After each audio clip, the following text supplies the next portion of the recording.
ലോകത്തെ ഏറ്റവും സുരക്ഷിതവും അതുപോലെ തന്നെ ആഡംബരവുമായ വിമാനം ഏതെന്ന് ചോദിച്ചാൽ എയർഫോഴ്സ് വൺ എന്ന് പറയാം. അതായത് അമേരിക്കൻ പ്രസിഡന്റിന് മാത്രം സഞ്ചരിക്കാനുള്ള വിമാനം. അതിനകത്തുള്ള എല്ലാ അത്യന്താധുനിക സൗകര്യങ്ങളും ഉണ്ട്. അതുപോലെ തന്നെയാണ് ഇസ്രായേൽ പ്രധാനമന്ത്രിക്കും ഇസ്രായേൽ പ്രസിഡന്റിനും മാത്രമായി സഞ്ചരിക്കാൻ വിങ്സ് ഓഫ് സിയോൺ എന്ന് പറഞ്ഞിട്ട് ഒരു വിമാനം സജ്ജീകരിച്ചിട്ടുണ്ട്. അതായത് ഒരു ബോയിങ് വിമാനത്തെ ഏതാണ്ട് 2500 കോടി രൂപ ചെലവിൽ അതൊന്ന് പുതുക്കി പണിഞ്ഞ് അല്ലെങ്കിൽ ആധുനിക സംവിധാനങ്ങളൊക്കെ വെച്ചുകൊണ്ട് നിർമ്മിച്ചതാണ്. ഈ വിങ്സ് ഓഫ് സിയോൺ എന്ന് പറയുന്ന വിമാനം ഇപ്പോഴുള്ളത് ജർമ്മനിയിലാണെന്ന് പറയുന്നു. അതായത് യുദ്ധം നടക്കുന്ന സാഹചര്യത്തിൽ ഒരു രാജ്യത്തിൻ്റെ ഭരണാധികാരി എവിടെയാണ് എന്നത് സംബന്ധിച്ചുള്ള വിവരങ്ങൾ പുറത്തു പറയാൻ പാടില്ല. അതുകൊണ്ട് തന്നെ ഇസ്രായേൽ പ്രധാനമന്ത്രി ബെഞ്ചമിൻ നെതന്യാഹു എവിടെയാണെന്ന് കൃത്യമായി യാതൊരു വിവരവുമില്ല. ഇദ്ദേഹം ഇപ്പോൾ ജർമ്മനിയിലേക്ക് പോയി എന്ന് പറയുന്നു. കാരണം മെഡിറ്ററേനിയൻ കടലിൻ്റെ മുകളിലൂടെ വിങ്സ് ഓഫ് സിയോൺ എന്ന് പറയുന്ന വിമാനം മണിക്കൂറുകളോളം പറന്നു എന്നുള്ളത് ഫ്ലൈറ്റ് ഡേറ്റ റെക്കോർഡുകൾ പ്രകാരം ലോകത്തെ പല മാധ്യമങ്ങളിലേക്ക് എത്തിയിട്ടുണ്ട്. പക്ഷേ അതിനകത്ത് നെതന്യാഹു ഉണ്ടോ എന്ന് നമുക്കറിയില്ല. എന്തായാലും മിസൈലുകൾ ഉപയോഗിച്ച് ഇറാൻ ഇസ്രായേലിന് നേരെ ശക്തമായ ആക്രമണം നടത്തും. അത് ഒരുപക്ഷെ വിങ്സ് ഓഫ് സിയോൺ തകർക്കാനുള്ള ലക്ഷ്യമായിരിക്കാമെന്നും പറയുന്നുണ്ട്. മാത്രമല്ല ഈ വിമാനത്തിൻ്റെ പ്രത്യേകത ഒറ്റയടിക്ക് പറന്നാൽ 11,000 കിലോമീറ്റർ അകലെ വരെ സഞ്ചരിക്കാം. ചൈനയിൽ നേരിട്ടെത്താം, അതല്ലെങ്കിൽ അമേരിക്കയിലെത്താം, അതല്ലെങ്കിൽ ബ്രസീലിലെത്താം. അങ്ങനെയുള്ള വിങ്സ് ഓഫ് സിയോൺ എന്തിനാണ് ഇപ്പോൾ ജർമ്മനിയിലെത്തിയിരിക്കുന്നത്? അപ്പോൾ അത് ദുരൂഹമാണിത്. ഇതിനകത്ത് നമ്മൾ മനസ്സിലാക്കേണ്ടതെന്ന് പറഞ്ഞാൽ കഴിഞ്ഞ ദിവസങ്ങളിലെ വാർത്ത നെതന്യാഹു കൊല്ലപ്പെട്ടു എന്നുള്ള രീതിയിൽ നമ്മുടെ സോഷ്യൽ മീഡിയയിൽ വരെ വാർത്തകൾ വന്നിട്ടുണ്ട്. മനസ്സിലാകും, അതിനകത്തൊന്നും യാതൊരു വാസ്തവം ഉണ്ടെന്ന് തോന്നുന്നില്ല. കാരണം രണ്ട് രാജ്യവും തമ്മിലുള്ള വ്യത്യാസവും അങ്ങനെയാണ്. കാരണം ഇറാനിൽ ഒരു കാര്യമുണ്ടെങ്കിൽ അറിയണമെങ്കിൽ ഇറാൻ വിചാരിക്കണം.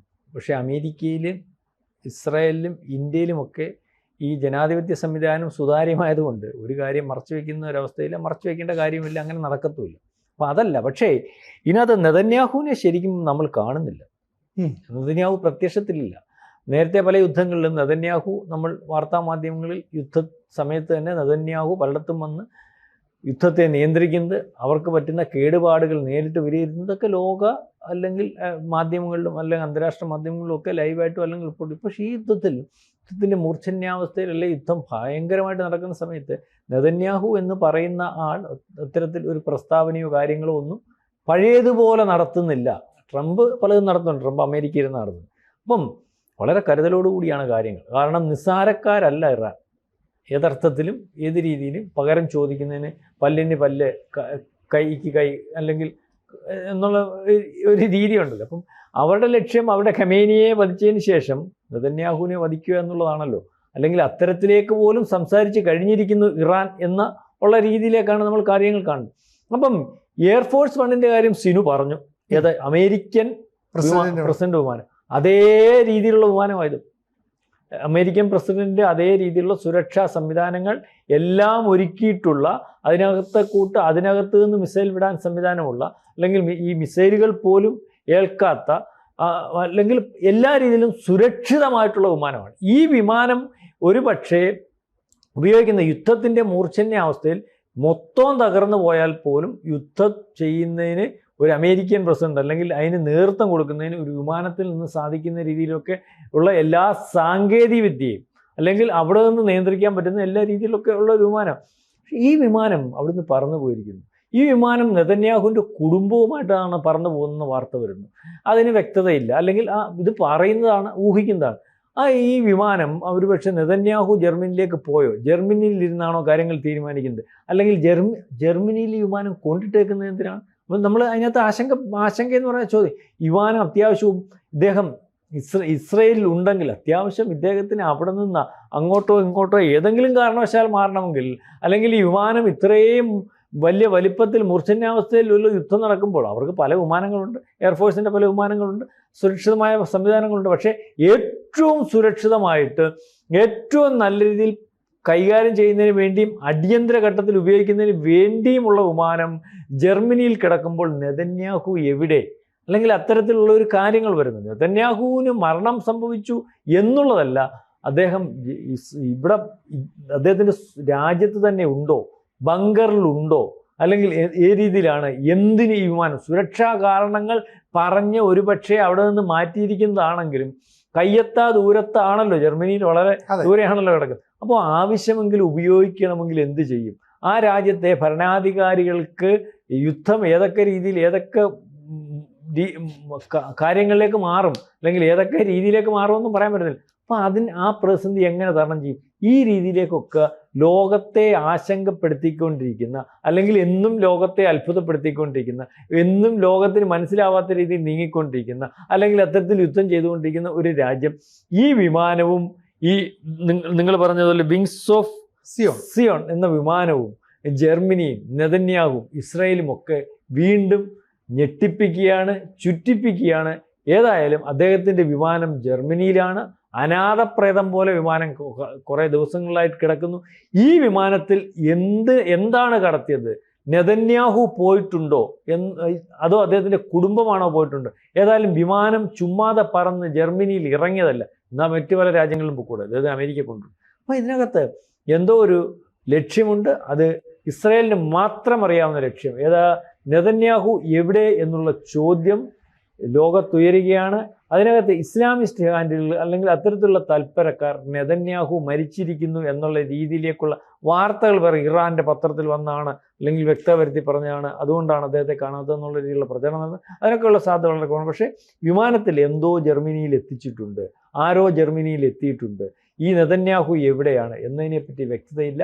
അത് ഇസ്രായേൽ തന്നെ വ്യക്തത വരുത്തി പറയേണ്ടി വരും. അല്ല, ഇപ്പോൾ ഇസ്രായേലിനെ സംബന്ധിച്ചിടത്തോളം ഇസ്രായേൽ ഒരു യുദ്ധമുഖത്താണ്. 13 ദിവസമായിട്ട് പശ്ചിമേഷ്യ യുദ്ധം നടക്കുക. അങ്ങനെ യുദ്ധം നടക്കുന്ന സമയത്ത് ആ യുദ്ധം നയിക്കുന്ന രാജ്യത്തിൻ്റെ തലവൻ എവിടെയാണെന്നുള്ളത് സംബന്ധിച്ച് ഒരു സൂചനയും നൽകാൻ പാടില്ല. ഇതാണ് യുദ്ധ നിയമം.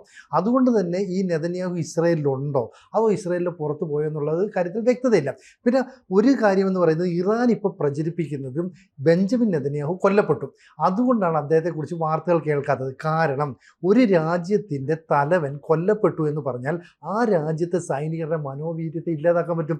അങ്ങനെ മനോവീര്യത്തെ തകർത്താൽ ഇറാന് തങ്ങളുടെ ലക്ഷ്യത്തിലേക്ക് കുറച്ചുകൂടി എളുപ്പത്തിൽ കടന്നു വരാം. പക്ഷേ ഇസ്രായേലിനെ പോലെയുള്ള ഒരു രാജ്യത്തെ മറ്റ് രാജ്യങ്ങൾ, പ്രത്യേകിച്ച് ഇറാൻ, അണ്ടർ എസ്റ്റിമേറ്റ് ചെയ്യാൻ പാടില്ല. കാരണം അവരുടെ തന്ത്രങ്ങൾ എന്ന് പറയുന്നത് ഇവർ ചിന്തിക്കുന്നതിനപ്പുറം.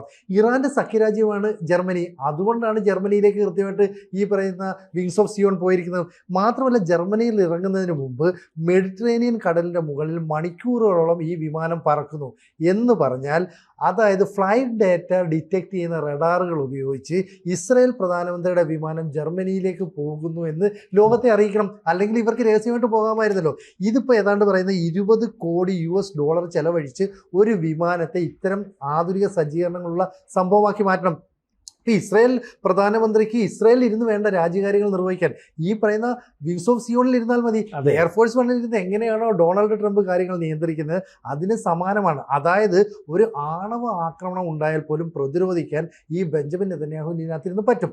ഇപ്പോൾ ഇറാൻ മാധ്യമങ്ങൾ പ്രചരിപ്പിക്കുന്നത് ബെഞ്ചമിൻ നെതന്യാഹു പേടിച്ചിട്ട് കുടുംബവുമായിട്ട് ഈ വിമാനത്തിൽ കയറി മറ്റൊരു സ്ഥലത്തേക്ക് പോയിന്നാണ്. പക്ഷേ ഈ വിമാനം ഇങ്ങനെ പോകുമ്പോൾ നമ്മൾ ശ്രദ്ധിക്കണം, ഇതിനകത്തും ഓരോരോ വിഭാഗം, ഇപ്പോൾ മാധ്യമപ്രവർത്തകരെ കൊണ്ടുപോകാം, സൈനികരെ കൊണ്ടുപോകാം, അവരുടെ സാങ്കേതിക വിദഗ്ധരെ കൊണ്ടുപോകും. ഇങ്ങനെയൊക്കെ കൊണ്ടുപോകുമ്പോൾ ഈ വിമാനത്തിനുള്ളിൽ എന്താണ് എന്നത് സംബന്ധിച്ചുള്ളത് വളരെ നിർണായകമാകും. അപ്പോൾ അമേരിക്കയുടെ ഒരു പിന്തുണയോടുകൂടി ഇസ്രായേൽ കളികൾ നടത്തുകയും ഈ പറയുന്ന ജർമ്മനി ഇതുവരെ യുദ്ധരംഗത്ത് പ്രത്യക്ഷമായിട്ടില്ല. പക്ഷേ ജർമ്മനി എന്തിനാണ് ഈ ഇസ്രായേൽ പ്രധാനമന്ത്രിയുടെ വിമാനത്തിന് അഭയം നൽകിയത്? അതും വളരെ ഗൗരവമുള്ള ഒരു കാര്യമാണ്.